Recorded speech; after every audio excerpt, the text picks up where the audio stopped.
Yo, what is up, guys? I am Heydog, host of the HDG Fantasy Football channel, and in this video, we are going to go over the waiver wire pickups. It is not going to be the obvious one. If you're talking Woody Marks and what else, Trey Benson and all these guys that people are like, go pick this guy up, it was already obvious. I'm not going to go over those guys. I'm going to try to give you guys players that are still available on the waiver wire, and also with buys coming into play now with the Falcons, Packers, Steelers, and I can't think of the fourth one. Those guys being on a bye, you guys may want to look into this because this is a huge week for fantasy football, and you guys need to be ready for week 5 for fantasy football. But let's get into this. My first quarterback is Bryce Young. I know you guys are going to be like, what, Bryce Young? Going against the Dolphins, guys. This Dolphins just kind of got, not torn apart, but this game should have actually been way closer. And, I mean, they fumbled, 2-3 times, Justin Fields. This Dolphins defense is bad. Bryce Young, 18 for 30 last week, 150 yards, 1 touchdown. He is going to have rushing upside. You guys saw Justin Fields break off a couple of decent runs against this Dolphins defense. I personally think Bryce Young is due for a big week, and I think this is going to be his week. I think that the Dolphins defense is going to be struggling. I think their offense is going to be struggling without Tyreek Hill. And so I believe Bryce Young is a very good quarterback to add for week 5, just so you guys, especially if you guys are streaming a quarterback, you guys need to pick up Bryce this week. The Dolphins quarterback doesn't force doesn't force a lot of turnovers, and I think Bryce Young just puts up big numbers this week that is much needed for your buys or if you've got injuries. Also, another one that I did not throw in here, I wouldn't mind if you guys picked up Jackson Dart. I'm giving you guys the better options. Jackson Dart's rushing upside is very good. I just didn't want to throw him on here because everyone's telling him to, or like telling you to go pick him up. So I'm trying to throw in quarterbacks, running backs, all that stuff. That is not going to be an automatic go pick him up kind of thing. Next quarterback we have Sam Darnold. Really like this matchup. I think that Sam Darnold is going to be, you could even keep him. He'd be, say your quarterback goes down with an injury. He is putting up decent numbers. Nothing too crazy. But even last week, 242 yards, 1 touchdown. He also ran the ball for 24 yards. Not a crazy, game and everything like that. And also, they're starting to spread out the ball. It's not just strictly JSN, which kind of sucks because I did trade for him. But he is playing very well, and they're winning ball games. They're kind of winning in blowouts, except for this last Cardinals game. But this is a guy you need to go pick up. This is a guy that is going to be important to your team. He's going against Tampa Bay. This is a perfect setup for him to have a big game. Now, don't get me wrong. Tampa Bay, their secondary is terrible. Like, they get torn up left and right almost every game. But they're good against the run. And you guys have seen that the past 2 weeks. They've gone against great runners and held them to relatively modest yardage. So for me, Sam Darnold is going to have to sling the rock if they want to stay in this game. I think he has a huge game. I think JSN has a huge game. This is a very good ad, and maybe even stash him on your bench for those weeks where this kind of matchup comes up where they have a good run defense, but their secondary is pretty bad. So for me, Sam Darnold is your waiver wire pickup too. Now, next up, I know everybody's been talking about, but there's no way I couldn't throw him in here, and he's going to be still on the waiver wire. Kendre Miller. He is starting to take over this backfield. Alvin Kamara, I feel like, is going to get shipped off. I think he's going to get sent to the Cardinals. Some team like that is still, fighting for a playoff spot or something like that. Alvin Kamara is also, I want to say 30, 31. So he is older. Kendre Miller, I want to say played 40% of the snaps. This is a huge setup for him. He has 11 carries for 65 yards and a touchdown. He does not actually get a reception or targets, but he did run routes. He is part of that receiving game, so don't forget that. But this guy is going to slowly take over this backfield, especially if Alvin Kamara he could be just a guy you put on your bench. Or if you need a running back for this week, I wouldn't be against it.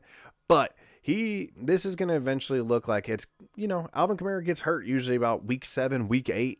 Go look at the history. So Kendre Miller is a big pickup. I already picked him up last week on my, if you guys didn't see last week's one, there's a couple of guys that I put on here again. But I mean, until it's foolproof, guys. It's foolproof. I'm telling you. And then you have Amari DiMercato. Now, this is one that you just stash. This is a guy that I was just putting out there just for you guys to go stash, chill on your bench, not have to go and, this is one if Trey Benson gets hurt, Trey Benson starts to fumble, Amari DiMercato becomes that RB1 again. I mean, he did have 2 catches for 13 yards and a touchdown. He only has 2 carries for 8 yards. Those aren't bad stats, guys. Those are not bad stats. I feel like this backfield because I mean, if you guys watch that Cardinals game on Thursday night, Trey Benson just isn't. He's not James Conner. He runs into people and he doesn't break that initial contact, which is what James Conner was good for. So I believe that this backfield is going to become more split. And I think that Amari DiMercato is going to get much, much more of a workload as the season progresses. So right now, go pick Amari DiMercato, put him on your bench, just chill on him. Hopefully it pans out. If not, I don't think you have to spend too much fab for him. So that's another great pickup. Then we're going to wide receivers. First one, Malik Washington. With Tyreek Hill being out, could be out all season. He did just dislocate his knee, but there's a possibility of torn ligaments in there too. So huge kind of swing on this offense, which, mind you, I do have 2 Dolphins players on here. But, guys, this Dolphins offense, they live and die through Devon Achane, but they're going to be trying to keep up in a lot of these games. And you guys see that. Malik Washington, even just last week, 3 targets, 13 yards. He does have rushing too. So for me, this guy could be, take over Jalen Waddle's role. And we all know Jalen Waddle, if he gets hit 2 times in a game, he's going to be out for a couple of weeks. So Malik Washington might just automatically get bumped up to wide receiver 1. This is a guy that you need to go stash on your bench. He's not going to, not an immediate start. If you guys wanted to start him this week, I wouldn't blame you, especially if you with the buys and injuries and all this kind of stuff. But there's passes that have to be thrown around. I want to say Tyreek Hill had six receptions before he went down with an injury, and Tyreek Hill gets a lot of targets. So those have to go somewhere. And the best candidate right now is Malik Washington and another guy that I'll show later in the video. But next guy up, Luke McCaffrey. As long as Terry McLaurin is hurt, or as long as Luke McCaffrey is wide receiver 2 in this offense, he is going to put up decent numbers. Nothing crazy. That offense kind of is weird. It's in a very weird situation. But Luke McCaffrey gets 3 targets, 2 catches, 21 yards, and a touchdown. Now, I'm not saying that this is going to be blockbuster. He's not going to change your game. Like I said, I'm not going over the ones that are super obvious. I'm going over the ones that you need to go and grab, stash him on your bench, and if it continues to happen, then eventually he will work his way into your starting lineup. This is going to be a pickup strictly due to the fact that if Terry McLaurin or Deebo Samuel, 2 people that are very injury prone, especially Deebo. Once he's wide receiver 2, Luke McCaffrey is a very, very viable flex option. So if you go pick him up, you don't even have to spend too much fab because I'm guessing your teammates and everything are not going to be going crazy over him. Go put him on your bench. Kind of just forget about him. Wait. Every game he's a wide receiver 2, think about flexing him. Would not blame you on that.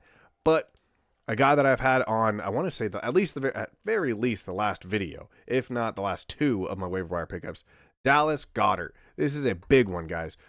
I mean, he was wide receiver 1 for the Eagles. I would have won my matchup if I just started him over Sam Laporta. But he is a touchdown machine right now. They're going against Denver this week, which, if you look against tight ends, it's not a very good matchup. But when Jalen Hurts is pressured, he loves to check down. And his favorite check down receiver right now is Dallas Goedert. If you look at week 1 right here, he had 7 receptions for 7 targets, 44 yards. Not a crazy day. Nothing crazy. But I'll take 11.4 from my tight end all day long.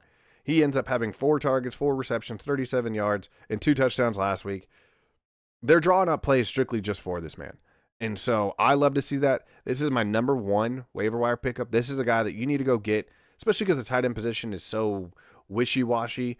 But even if you need a flex option, Dallas Goedert is not a bad flex option. I may flex Dallas Goedert over Ladd McConkey. He's driving me crazy. I don't know what to do with Ladd. I don't know. I'm torn on this one. But this is my number 1 waiver wire pickup this week. And to finish it off, guys, with Darren Waller, like I said, there was going to be 2 Dolphins. It was his first game for the Dolphins.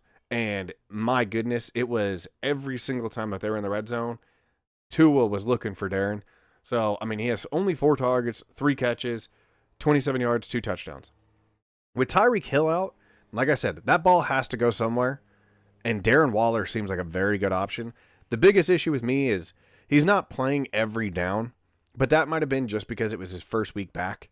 So, take your time, maybe even just stash him for right now if you want. I mean, you could be touchdown dependent. Like I said, tight end's a very wishy-washy spot.